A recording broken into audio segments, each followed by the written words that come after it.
Hello. Whoa. So, I thought you were like the flatboard. yeah, I mean that's a cheap version. I got it. So, hello. My name's Noel Yee, and I'm here with Michael, Caden, Pike, with the Sticks Out podcast, and I just wanted to say thank you for spending time to, be interviewed. And yeah, why don't you introduce yourself? Who are you? I'm Michael Caden Pike. I guess people sometimes know me as MCP as well. One of the OG, I guess, staff spinners from the UK. Not so new school, pretty old school. How does that make you feel to be old school? Fine, normal. Okay. It's quite nice. Like, there's nothing super hard to do now, usually. What does that mean? There's nothing that's super hard to learn, you know? Oh, yeah. Yeah. Like, after a while, I just put a couple of hours in, I can learn that. Doubles contact is kind of hardish. That can be hard. Yeah, but like, that wasn't, you have a level of experience that gives you the confidence that you can learn it. Learn anything, I think. All right. You know what I mean? Yeah. No, it's kind of like fans, for example, has a pretty easy technique base, if that makes any sense. So when all the variations are posted online, it's relatively easy for fan people to pick up tricks. But that happens earlier with fans and probably earlier with poi. I think contact staff is kind of funny. Like that level of achievement of being at a level to do anything is a little bit higher or takes a little longer than your average flow prop. But as well, it's like, I've done it for so long that like once you get over certain challenges, like once you get over the challenge of like learning a matrix or whatever, and you keep getting over those kind of challenges, eventually you just think, yeah, I could learn anything if I just go at it. You know, it's like I got that confidence. Right. I guess that comes from experience. You know what I mean? Yeah, that seems like a stark contrast from your early confidence game. Oh. But what was that? I don't know. So what do we? I don't know. I mean, I don't know. I feel like you used to be a little more self-deprecating and potentially more, for lack of better words, in my opinion, a little more insecure of your own staffing abilities. And now it seems like I've still got a lot to learn, but I feel confident in my ability to learn it. All right, here we go. So, how did you get into contact staff, Michael? Well, it was in Edinburgh, on the Meadows, which is just a big park in the middle of Edinburgh. Middle of the night, one of my hacker friends gave me a lit fire staff, and I was spinning it around. And that's how I got into it. Like no practice whatsoever, just a lit fire staff. I think it was in the juggling club at the time. I definitely learned to like juggle and do poi before I learned staff. But then going back to the juggling club again and again and again, I could see that not many people kind of did staff, and like I felt like it was going to take ages for me to get really good at juggling. And also I hated picking things up off the floor, but like there weren't so many people that were into staff, and it would be seems a bit like egotistical. It'd be easier to get good at staff than it would be at like juggling, essentially. And that's why I did it. So what about the staff drew you into the staff? You know? I don't know. At the time, I don't know. I still probably don't know. But I know what it draws me into it now. All right, what draws you into it now? I'm just curious because like a lot of people, I think it sounds kind of hippie, but you kind of find your prop that vibrates with you the most, and clearly staff is probably, minus getting swole, vibrated with you the most. So like, why is staff your prop? Well, it does have its downsides, but I think it's like the not using the hands thing, and the contact, the actual physical contact with lots of different parts of your body, because it does kind of feel like giving you a massage, and it's got a lot of feedback to other parts of your body that you don't normally get with like poi or juggling, which is all just hands. Like especially when I was learning it, obviously. And yeah, like the only thing I don't like, I would say about contact staff that I see things in like juggling, is like the speed of change. You can't like really change the speed of the staff really quickly because it's so heavy and so long. It's got a lot of inertia. So there's like some styles of juggling that I would like to be able to copy, but I can't because the speed just won't match up. You have to. It's like, do you know what I mean? Yeah. Like there's lots of like really fast club manipulations that make patterns look really interesting, but with the staff you can't really get close to that kind of style. Do you know what I mean? Yeah, I see some of that starting with the way Mies juggle sticks, or some of the smaller stick juggler contact staff fusion people that are sort of doing triple staff contact. There's a lot of quick changes that I'm seeing happen there, but I think that's more because it's more like a baton at that point than, say, a contact staff. So who were your biggest inspirations when you're getting started, just to kind of keep the legend status? Who are people, like, when you were getting started and or now, that continue to inspire you in the contact staff game? Well, obviously, Rob started me off learning contact staff as well. Blue Cat for those who yeah, don't know. Rob and Dave Knox. Mm. Yeah. And then there was a guy in Leeds called Kronos. Not many people know him, but he's amazing, or he was amazing. He's kind of got lost into probably doing something real. And Meest, obviously. The Meest came a little bit later, and yeah. Yeah. So what was, just because I may know the answer, what was the most inspiring part about Meest, I'm guessing, for you? Just his ability to stare off into space and then just copy something perfectly. No. He could just do everything, I think.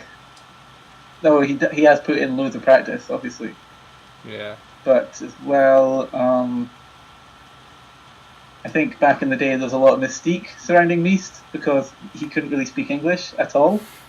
So it would just be like staring into space and then trying to show you something that was like way better than anything you felt like you could do. You know what I mean? Yeah, and he also, his practice ethic takes precedence over often personal interactions, or whether it's a foil or whatever it is. I mean, he goes pretty hard. That's what I find the most admirable, how constant Meest practices. Like, and I don't know if he's like avoiding other interactions to do that, or it's just like he gets so focused on it, but that's the part that's amazing to me, at least. I don't know. I think it's also, I think he learned 5-balls, a really beautiful high 5-ball cascade just to get better at staff juggling. I think that's pretty amazing as well. Also his graphic design background, you can really see it, I think, in some of the moves he makes. Yeah. Some of his sequences, yeah. All right, so let me ask you a question. Let's go to some fun ones. So I've been talking a lot online with Brett and other folks. What value do you think that contact staff can provide that's different than Dragon Staff? And what kind of value can Dragon Staff provide that's different than contact staff? I get that they're sort of same but different kind of vibe, but at the same time, I want to hear this from you, because I think this is sort of a contentious issue, at least in the States. There's a lot of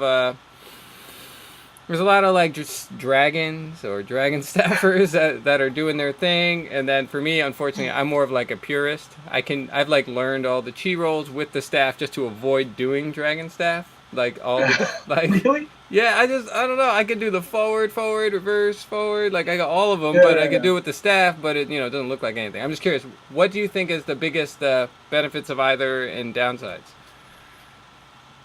Well, the biggest benefit of Dragon Staff is that it's easier and you can put a lot more fire on it. So when you're doing shows or whatever, it's a lot more spectacular. And it's just like, if people get bored of the gimmick of fire, they're not really going to get bored of the gimmick of more fire. But when you do have that big head on it, it really gets in the way, like, of keeping your planes nice. So like trying to do a nice clean angel roll, like you can't keep the plane really vertical, which really irritates me. And also you can't change rolling direction very easily. So the things like a Steve or anything like that,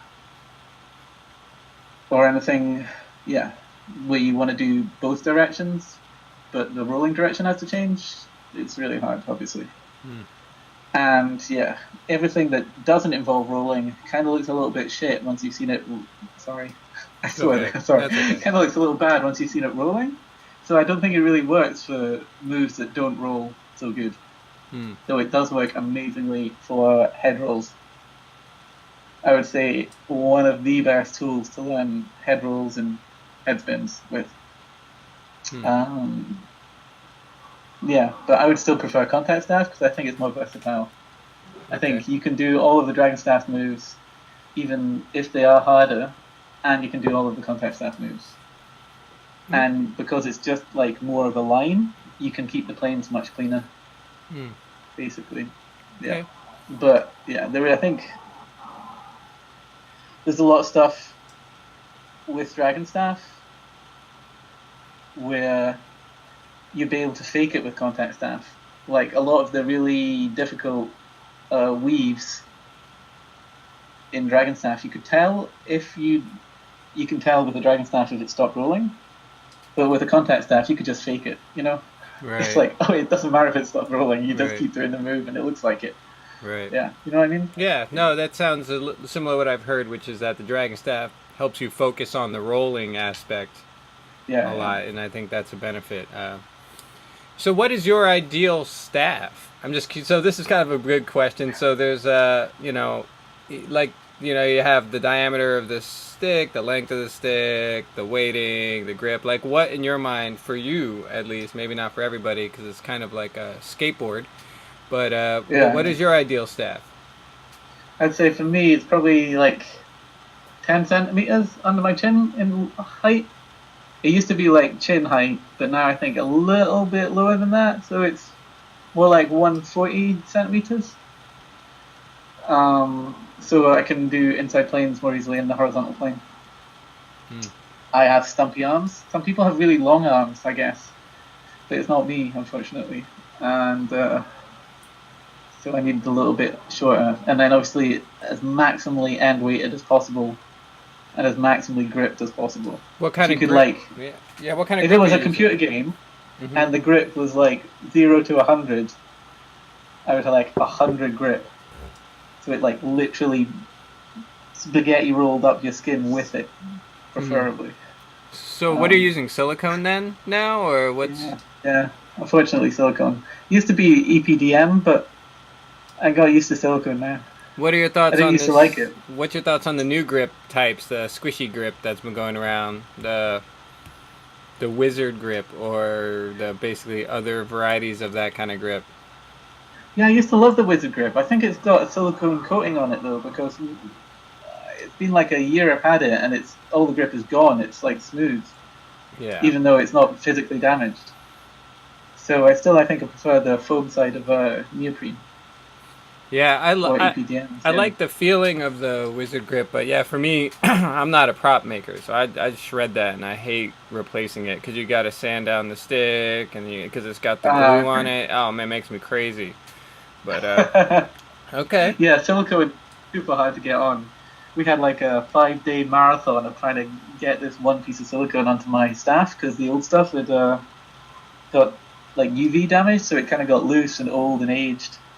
Took that off, like just trying to like thread it on. You don't use the air compressor? You don't use the air? That's how you... Yeah, this is like a residential house. We don't have an air compressor in here. Well, if you had an air compressor, you could put it into the end and it blows up the grip. Like you slide it right on. So that's what we're doing with our mouse, but it wasn't super effective. Okay. All right. Yeah, it was fun though, but also a marathon. So I've noticed recently you've been posting all this stuff on your website, which... That is a piece of paper you're holding up. Oh yeah, I can't see what it says. It is, but I don't know. Your website is... What is your website again? Just so everyone can know. Oh, right now it's firestaff-tutorials.com. Okay. Sometimes .co.uk, and sometimes tutorials.firestaff.net. Yeah, I notice that like every once in a while you'll like blast off with a bunch of effort, and then Yeah. and I personally am guilty of this, and then vanish for a while and do something different. What is the current iteration of effort? Like, what are you trying to do in this current iteration of your website? And I saw some of your downwards tech talk. Dark side, downwards. Yeah. Um, I just suddenly realized that I had all these old videos, obviously, with loads of moves that I hadn't made tutorials for yet. And I wanted to update the website. And then suddenly I realized that the website needed updated anyway in terms of the back end to do lots of new things. And then that broke stuff. So then I had to update stuff to fix the stuff that was broken with the new version. And once I was there, I was like, well, I might as well fix up all these old tutorials, make GIF animations for them. And then I was like, well, I might as well do it to all these other videos that I've got as well, and all the old tutorials from 2014. And then at that point, I was like, well, I should rearrange everything because these lists are getting massive. And then it kept on going. I've still got more stuff to do. So it's just like... So your background, I know this, I've heard it. Your background is in computer science, is that right? Computer science and artificial intelligence, yeah. And so, how did you go? I mean, I started learning staff at university for computer science and artificial intelligence. Yeah.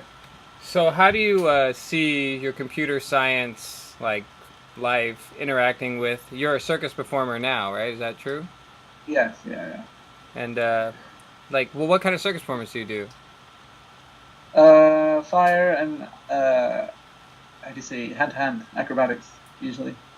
Done some doubles trapeze, but that's mostly it. How do you see like your tech life pre, I don't know, being old, and your current life now being, I don't know, circus performer extraordinaire type? How do you see them relating, and how did you apply your college life, university life to your present life? I haven't really applied any of my computer science life to my circus life. Wow. Basically. Not even in like mindset? Just like being able to make websites. Okay. That's it. All right. Like there's not much computer science in the circus, I would say. There's like a lot of technical aspects of like stages and stuff. And like some technical aspects of making custom props. But yeah. Not much. So what keeps you motivated to do staff after 12 years later, or if not 15 for you? Why do you keep participating in the online? You're a moderator and or admin, for the contact staff group, and what keeps you engaged in this online community of contact staffing? Sometimes I feel like I need to just archive all the stuff I've learned. That's one of the things that keeps me interested. And sometimes I see people giving really bad advice, or just not being able to teach things properly. I'm just like, that makes me aggravated. And sometimes people have really cool new tricks I want to learn, And so have you ever you've never pulled a retired from contact staff move, have you? Have you ever just put it down and thought that was the end, and then been like, okay, I'm back? No, I haven't. Oh, that's amazing. No. So what would you, sorry to cut you off, so what would you want contact staff, right now we're sitting at maybe 15 years for you, I hate to say close-ish for me to that. In another 15 years, what would you like to see this contact staff community sort of look like? I'm just curious, like whatever it's going to look like, or what can, I'm just curious, your vision for this contact staff sort of movement, because, I'm also curious. I would like to see people making, better videos, I guess. Better in what Seems way? like people, they don't really explore what they're doing very much. You know what I mean? Even if it's just performance, they don't really explore it a lot. Tell me more. What do you mean by explore? Do you mean research? Do you mean Yeah, like research it. Like if they show a trick, they just show like one direction of the trick or one variation, or they just post a video of all of like flow to like one song or whatever. Like they don't really explore different movements within their flow or different styles or stuff like this, and then post a video of that research or post a finished performance. Or they don't really explore the tricks that they're actually doing, or even think about them very much, I think. What would be ways? Yeah. What would be ways people could do that more? Are we talking like make videos in the tech blog format? Like here I am doing X trick, and here are like the 40 variations of X trick. Is that what? I don't know. I think I was guilty of this when I was less good at contact staff as well, or younger at contact staff. But I think it just comes with experience, or like the amount of time you've done it. You get bored of watching the same thing over and over again. So I'd like to see things that don't bore me personally. Right. I guess for people that are new, everything seems new. They wanna post it. Yes, I think I want to dig into this research thing a little bit, because I feel that in the beginning I'm sort of the tech guy. I don't know, which basically means I don't know. I just posted variations of the same trick over and over again. But I wonder, like, what are ways that you think that people can, like, steps that people can take if you were to offer advice to people trying to do research in contact staff? What kinds of things could they do to sort of, I mean, I think you've probably written articles about this somewhere on your website, I'm guessing. I'm not sure. I've probably written posts at some point, but I don't think I've written any articles about it. Yeah, what do you think? How can people be better researchers in their contact staff, which I'm assuming is for, like, a more, I guess this is the way to say it, a more holistic understanding of a technique that they probably are working on? Or what are ways that people can get to that point?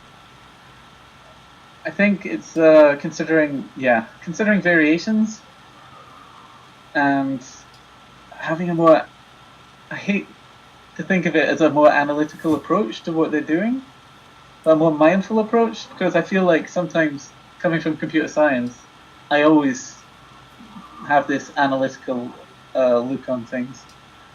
But I think it helps to break down moves and to see where they're going wrong, and to see where they can be like reversed or mirrored. So you can see where component parts come in, and then you can take them out and try and do them in isolation, or you can try and put them into other things, or you can try and put other moves into their place. I feel like that comes a little bit from coding and computer science, because of like object-oriented programming a little bit. But yeah, stuff like this, I think there's a lot of techniques that like jugglers use anyway, like time reversing and mirroring and trying to do it the other direction, trying to do it with the other hand, etc., etc. That the spinning arts don't really do so much of, in terms of like research like this. Like and it's kind of circus school thing as well, that like you would do research into your prop or into your discipline. Yeah, I see that. Yeah. Yeah, I think. I've been trying to figure out analytical tools for diagnosing what's going wrong with the move, in order to try and help learning. But that's quite a hard one, actually. Quite a hard thing to get around, because when you have somebody else look at a move, it's so useful for learning. But it's hard to be able to do that kind of self-diagnosis to yourself without like filming it at the very least. You know what I mean? Right.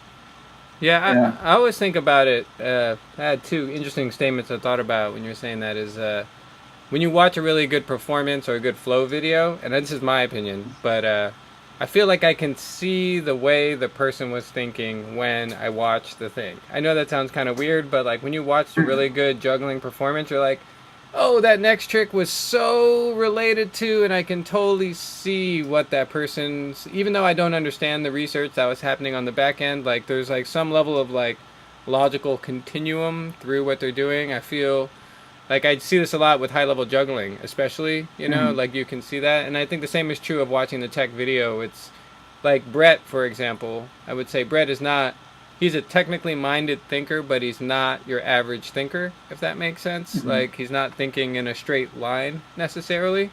And you can see the logic in his videos, even if there's no words that are on top of it, or somebody Yeah. that would take it to Yeah. the opposite case. And I think that that's something that the research can really provide, and especially about learning. You meant something that really I always been thinking about from the beginning is what is a trick?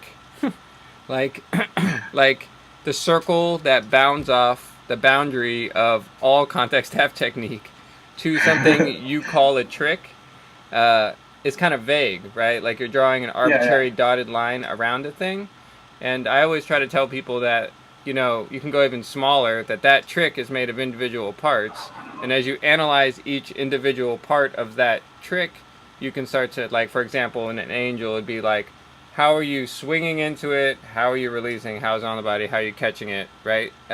All those parts may seem like separate parts. To have it, they're sort of all one thing that makes a trick. Sort of like that one in many philosophical argument with understanding an idea. So that's just my idea. Like, for example, if you do a halo, this is something I see so often. It's kind of a funny thing, but I see a lot of halos that you can do a halo in wall plane without turning your body.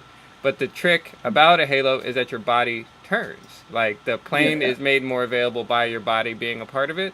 And I think that some of that core basic technique that after talking to Aneta, like, a lot of that stuff is not new to them, right? Like a lot of your body informs the motion of the staff as a trained specific spot is like something Yeah. that is a part of it. But for context staff, it's not really, there's not enough teachers out there that are really teaching contact staff in some level of technique, homogenous, having a conversation with one another. Like there may be between you and myself and some international spinners and maybe Dave Barron and a few other individuals that have sort of from the old school, like Chaz, or like people like from the old school that are bringing contact staff to the masses. Maybe those people might be bringing some of that understanding, but some of the new people, I watched a guy, this is crazy, I watched a guy learn a devil roll as his first trick and get it the first day Oh he yeah. learned it, right? And I'm just like, holy moly. Like, I'm not saying that's bad, but it's just sort of the sign of the times of how people understand things, so. Mm. Yeah. It's funny when you find a new trick or a new kind of family of tricks that step right into like a basic category. You know what I mean? Right. Like you don't really have any need for a prerequisite per se that you could just go straight into that trick. Like you don't really need to have learned a halo roll to learn an angel. It does help, but it's not really necessary. Yeah. Yeah. Yeah, I was thinking about you wrote an article a while ago that I really appreciated, or we were talking or something. But like how contact staff goes from like staff is on your body, acro staff, you stand on top of the staff, right? Then there's that whole rolling on the ground kind of hippie style stuff where one end of the staff's on the ground, the rest is leaning on your body, like all the gradations of staff. And stick on stick contact is sort of like you're holding the staff and the other staff is bounced on the other stick, Yeah. right? I was just kind of thinking about how many iterations of contact staff are possible. How far away is the staff going to get away from your body before? I'll put money on it. There's going to be 3 staff stick-on-stick contact where like somebody is going to like fold and the third staff just floating in the air on the second staff. That's definitely like the 3 ball, like the ball spinning. Get those magnets in the staff, so it'll be fine. You made me forget what I was going to say again. Oh, why would you do this to me? Well, we can ask more questions. I got a couple more here. Oh, I'm really irritated now, though. Oh. Okay, well, when you remember it, you let me know. So, like, what would be the biggest pieces of advice you would give, like, the new spinner? So, like, I think a lot of people who come into this don't know who you are. Oh, wait. I remembered it. Yeah, that's why it's so hard to break down contact staff into little building blocks that you could use to code up a simulator, is because it's all based on the body. And the body is a pretty weird thing to try and make into like a static representation, you know? Like all these moves are just because like the staff itself is pretty simple. It's the body that adds all the complexity to contact staff and how weirdly shaped it is, basically. Yeah. That's what I'm thinking of. Yeah. Dang, I was about to say. Oh, so okay. So here we go. There's that question again. What kind of advice you want to give someone starting with contact staff? Because like, there's a lot of people who probably are not gonna watch this, but maybe one day they will in like 3 years, as usual. But like when people are getting started, you know, because I think the contact staff group has this vibe where there are these sort of bigwigs, for lack of better words. And I'm not saying anyone like is really like kissing a lot of butt or being jerks about it, like many other Facebook groups I've seen. But I mean, like, what kind of advice would you give to like, besides like keep trying, keep practicing, blah blah blah? But like, what kind of advice would you give to some new people that are getting into contact staff? Make it easy for yourself. Don't get a painful contact staff, one that's too heavy, or one that's badly weighted and it's not really a contact staff. You know, make it easy for yourself. Get something with super grip, just the right weight for you, just the right length for you. Don't have it with like spikes in the end. Have it with nice padded ends. You know, you don't want anything that's going to demotivate you. Like, and there's nothing quite as demotivating as almost breaking your nose. You know what I mean? Or hitting yourself really hard. Yeah, just repetition, I guess. Okay. Yeah. So a little and often. That's the one. Yeah. Sorry. Yeah. Go like spin all day every day if you want, but it's also fine to try and do it for a little bit, but try and keep that consistently. So like I guess like Dylan Rodriguez? Is that how you pronounce his name? Yep. Every lunchtime would be out there spinning. From his job, I assume. Great way to learn. Yeah, he's a motivational dude. He's one of the ones we got. Like, and the same. There was another guy I saw in the Dragon Staff group that did it for learned one trick for 30 days, one trick a day every 30 days. It's also little but often, basically. Yeah, so more valuable practice sessions or more consistency in your practice session is better than sort of the binge practice, which I'm going to say I'm pretty guilty of the binge practice in my past, but I've had to sort of reform myself to being a more like, let me rock this 20 minutes right now because my schedule's too busy. So yeah, for sure. I mean, also loving your prop is amazing. Like when I think for you as well, when you started, you probably take your staff everywhere if you could. You know what I mean? Just rock around with it all the time. Everywhere you go, it's like, can I do staff there? Like that kind of thing. That really helps in the beginning as well. But after a while, if you want to get really good, obviously you have to set some kind of consistent practice, which is not as fun, but is as necessary, I would say. I like that. I mean, loving your prop. That's good. Yeah. If you look at musicians or like any kind of high expert level person, at some point, they loved it, and then they had to set up a disciplined practice. You don't think a concert level musician, classical musician, got there just by practicing on weekends with their violin or whatever, because they really didn't. Yeah.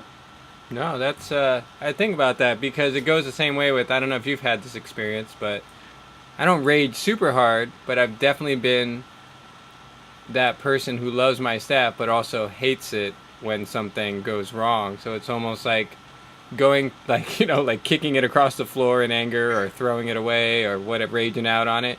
But I think it's interesting to think about how you're creating sort of an emotional connection to the art of contact staff via the prop, as if you were sort of falling in love with a person, but the thing you actually were falling in love with was something else separate from it, if that makes sense. They're kind of like too out there. Like if you love the staff, but that's actually arbitrary. You actually potentially love the art of contact staff or fire spinning or whatever you're into.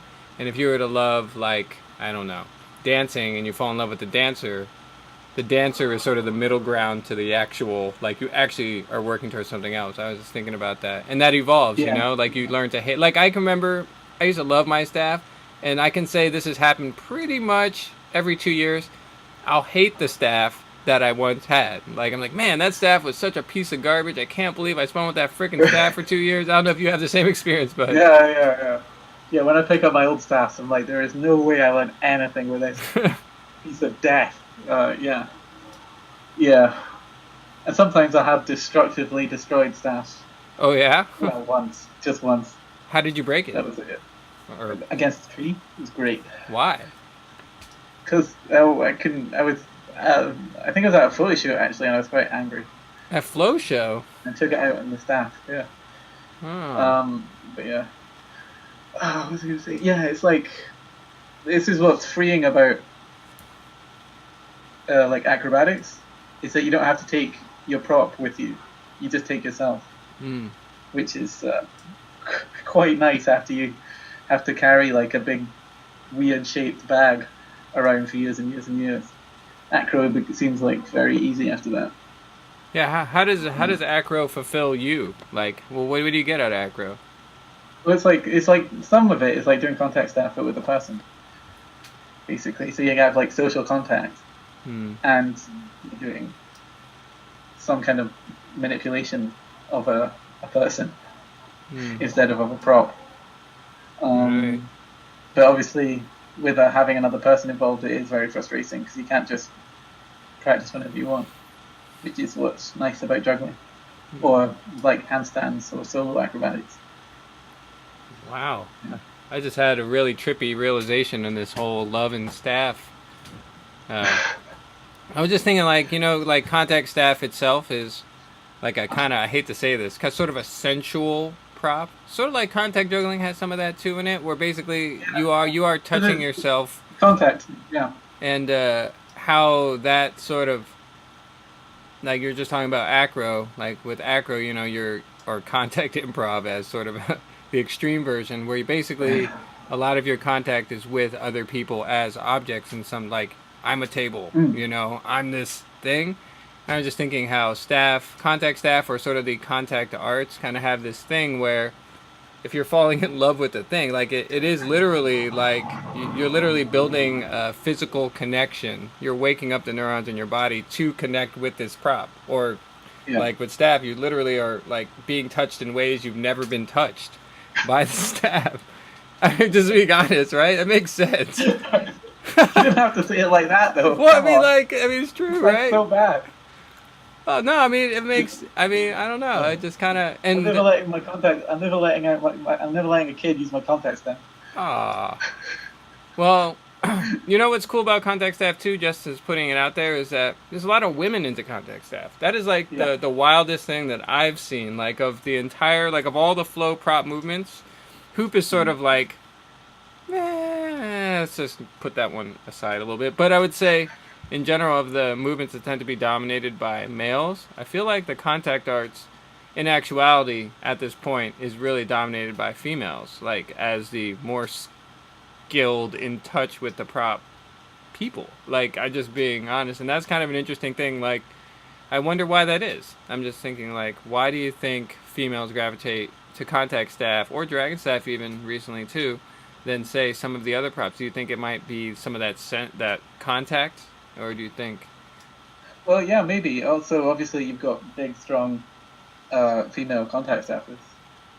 Aileen, sadly, Linda as well. I think you've got more like, is it Casey Allen and other people in America? Yep. And Annetta, who's here. Yeah, obviously.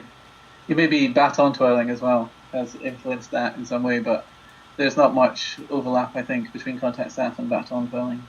Starting to. Certainly not. Really? Well, I've never particularly seen any. Well, I mean, let's get it straight. The baton twirlers are trying on a level that we're not trying, right? I mean, you know, the baton life is not a life for a flow artist, and I think we all could probably agree for that.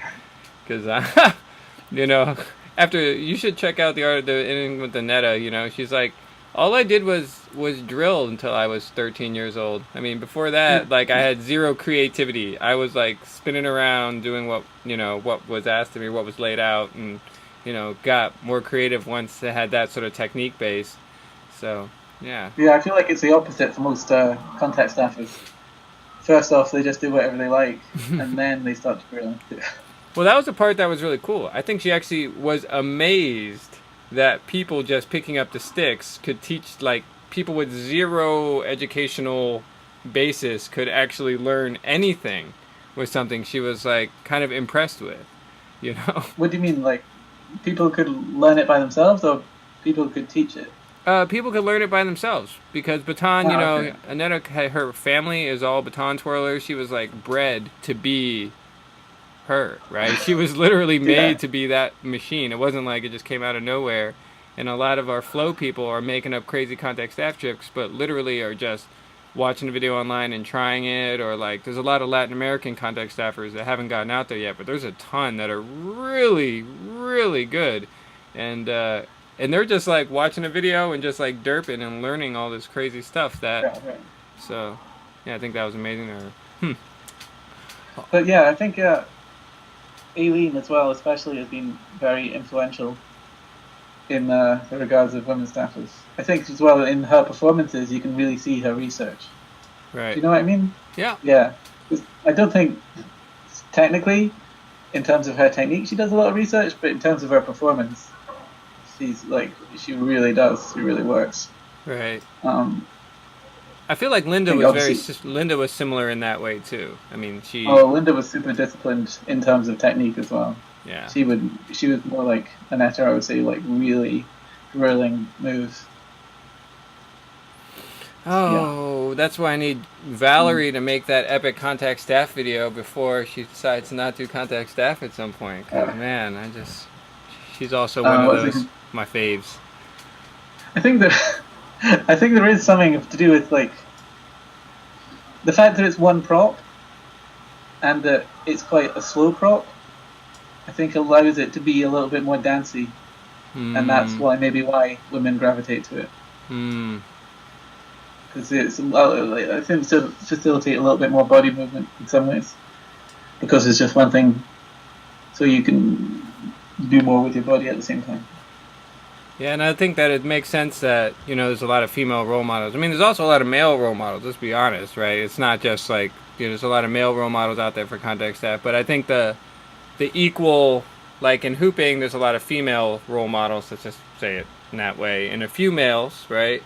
And poi, I mean, it's all guys. I mean, there are women spinning poi, absolutely. They have to make a tech blog to remind people that exists, which I think is valuable for poi, but I think there's not a lot there. But yeah, it's really interesting because this sort of like bizarre gender prop thing is something that I've been thinking about a lot because fans, for example, you would think that it would be the female based sort of prop art when Mhm. Doodle, who's basically the guy that brought, I mean, my words would be manipulation to fans, like, because it really wasn't very much fan manipulation. It was just sort of Grimm first, then Doodle, but Yeah. bringing that to fans provided like a male role model in a female dominated art.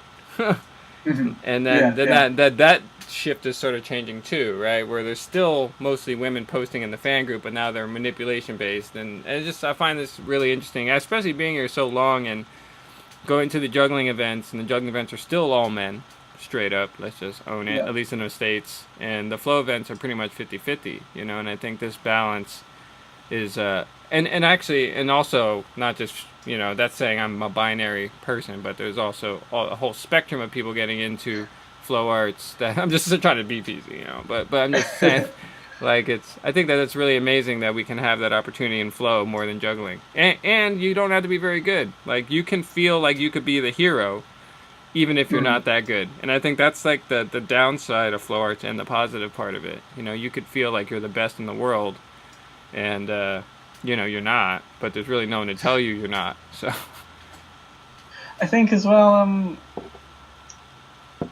men, maybe, I'm not sure in America, but men tend to want to perform less.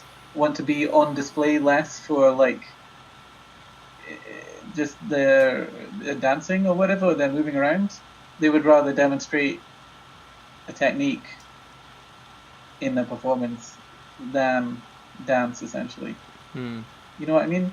Hmm. There's a socially divided thing there.